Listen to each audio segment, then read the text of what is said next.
you doing in here? You wanted to see my accepted art portfolio to see if you can make it into the art world? I don't see why not. Let it begin. Can I put love? Is it too much to ask for? Yeah. Can I put my lips on your skin, babe? I'm Samantha and welcome to my portfolio. So I was accepted into all 4 of the schools that I applied to, which include UT in Austin, RISD, SAIC, and PRATT. So we're gonna go ahead and jump right on into my portfolio, but make sure you hang around to the end so that way you can hear my wisdom and my advice for your own portfolio. Now, without further ado, let's get on. So before we look into my art pieces, I just want to say a lot of these don't have like an actual intended meaning. Everything that I explained about them was something that I kind of forced onto it whenever I was uploading them to Slideroom, because there's like an additional comment section that allows you to talk about the piece, and it like, I don't know, I felt guilty leaving it empty, so I felt like I had to put something. So yeah, this is the first piece. It is titled Submerge, and it is a self-portrait. I ended up writing a lot more than I thought, and I'm just gonna sum it up right here. So before I started writing anything, I kind of took a step back and looked at it, and I noticed that the reflections in the water kind of look like stars. So I was basically comparing the feeling of floating in a bath to floating in space, and how a bath can be really stress relieving because it's kind of like a portal to leave this world and enter space and forget about whatever you got going on here. I was stressing out a lot about this art piece too because I procrastinated a lot for an art competition. So I stayed up all night the day before trying to finish it up. And it sounds ridiculous, so I spent like over 50 hours on it. But hold on, let me just show you. Okay, so this is her in person. Here, for scale, I'm 5'7". So this is a big drawing. So most of the reason as to why this took such a long time to draw was because 1, the size, but 2, the fact that there's like big chunks of black for contrast, but this stuff takes a while to build up. And this is not like just shaded in, this is to the point where it's waxy, so I build that stuff up. I also rushed this section right here because, I don't know, I was just like scribbling in a bunch of colors, and then at the end, to like make it look like it took time on it, I just got like the blending pencil to like smooth it all out. But yeah, on to piece 2. So this piece is titled Vader because it is just a portrait of my dog. There's really nothing much to it. I'm gonna go grab him really quick so you guys can see him.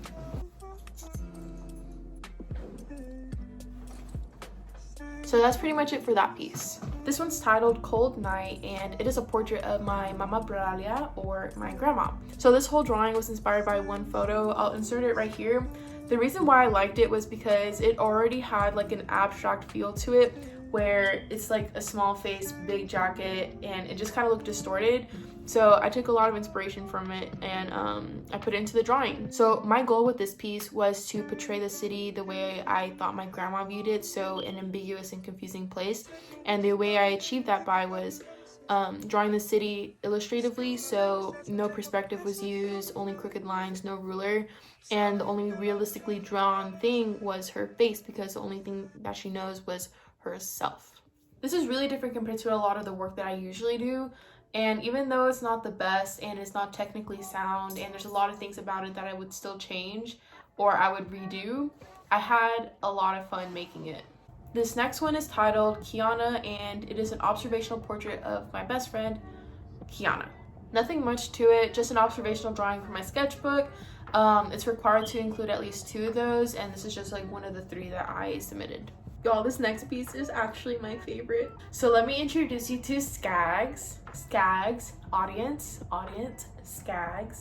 So this is one of those pieces where I didn't have anything, like absolutely anything in mind whenever I was beginning. The reason why I loved it so much was because of the process. So what I did was take this big 2 by 4 feet piece of paper, on the ground, and then I taped a Sharpie to a long stick, and I just started scribbling on the floor, just scribbling away, and this is what came out of it. So I ended up writing a lot about this piece as well. I was basically just explaining the process of making this piece, but also my mindset, and I only focused a little bit on the meaning, and what I said was what I envisioned our evil voice to look like, and the title Skags is what I not envisioned, but what I thought our evil voice name would be.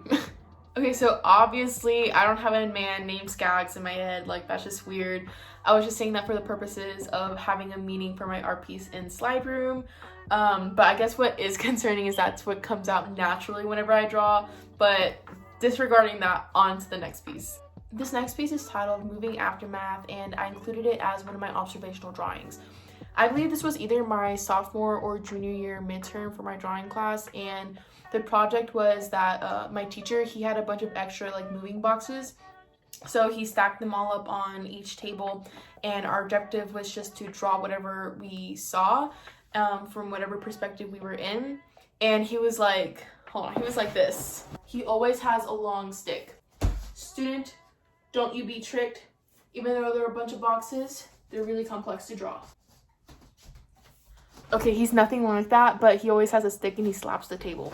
This piece is titled Abuela, and it is a portrait of my grandma. The theme of this drawing is time, and underneath the umbrella of time is shadows and light. For shadows, they represent what is drawn and the life lived. The light represents what is unfinished in the drawing and the time that is left. For this drawing, what's remained unfinished was the neck and the cheek, for no reason other than in the reference that's where light was hitting her. And I guess what I'm trying to say is that even though when we're gone, we're gonna be in complete darkness, but our story is complete and we are complete. This next piece is titled Violet, and I titled it that because in the reference there was a purple light right here, or a violet light. And this piece is really boring. Like, I just included it just cause, and there's nothing to it, and I didn't say anything about it either.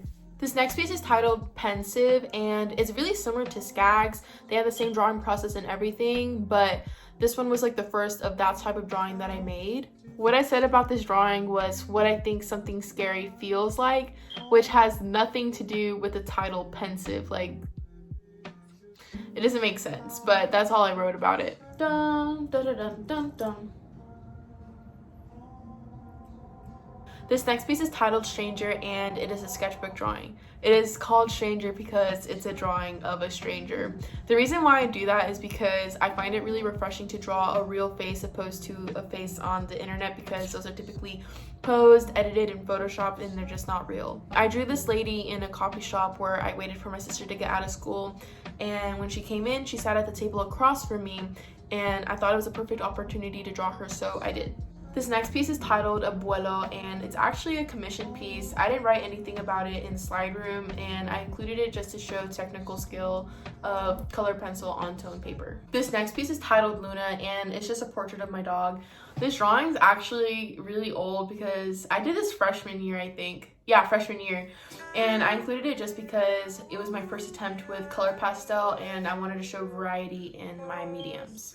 This next piece is titled Apples, and it's an observational drawing done with charcoal just to switch things up again and to show variety in mediums. This is the most basic still life ever, but the way I saved it was just by making it a different medium. This piece is titled Halo, and it's really ugly, but it's a self-portrait. It's done with the same drawing process as Pensive and Skags, but the reason why I titled it Halo was because whenever I was drawing, this wasn't intentional, but there's like a slight impression of a halo on top. I thought it was interesting, so I titled it Halo. So this piece is titled Body Study, and it was influenced by this artist named Willie's Art. I'll insert his tag here somewhere, but yeah, so my goal with this piece was to avoid using skin tones, so browns, yellows, oranges, and only use white as my base color, but also for highlights. And those skin tones, or the undertones that I would use, are red, blue, green, and whatever other color. This piece is titled When She Was Young, and this was another commission piece. The reason why it was titled When She Was Young was because the client's grandma just passed away, and the grandpa wanted to remember her when she was young. And the reason for that was because he didn't want to have the memories of her in pain. He wanted to remember her when she was happy and youthful. This next piece is titled Week, and it's an experimental piece, surprisingly, where I did some painting. I like watercolor, but this is the only watercolor one that I deemed worthy of submitting. And yeah, I just included it to show different mediums and different styles. And finally, for the star of the show, Waffle. This is a portrait of my little sister Mandy, and the picture that I was using was a really random one of her eating waffles in her backyard, like rocking some cloud glasses. And just to be funny, I was like, I'm gonna draw that on a big piece of paper, 2 feet by 3 feet, so we can plaster it on the wall and see you in all your glory. Drew that picture on a 2 feet by 3 feet piece of paper, and yeah, that's how it came to be. No meaning other than just to be funny. So like the first drawing, Submerged, I was submitting this piece to the same art competition, but again, I procrastinated to finish it, and this one took me over 120 hours. Like, it's ridiculous, again, because of size, but also because of the detail that I was putting in it. So I really wanted to show this piece on camera, but it's at school right now because of quarantine and I couldn't go pick it up. So that's it for my portfolio. Let's head over to my grades. All right, okay, so I did very little related to my school. So right here I have listed that I was in photography club and National Art Society, but I wasn't really an active member. Like, I attended very few meetings and I didn't really do much, but I did do the competitions that they had, and I was also in basketball, but only for 1 year. So yeah, a lot of my activities were outside of school. So I did a Sotheby's summer art program, and I really recommend everybody to do like a summer art program because one, it's a really good experience, gives you like an idea of what college is going to be like, but also just really looks good on your application. And I have here that I was a freelance artist and a freelance photographer. I did a couple of commissions for art, like portraits, and for photography, I did work for restaurants, taking pictures of their food for their websites or for their menus.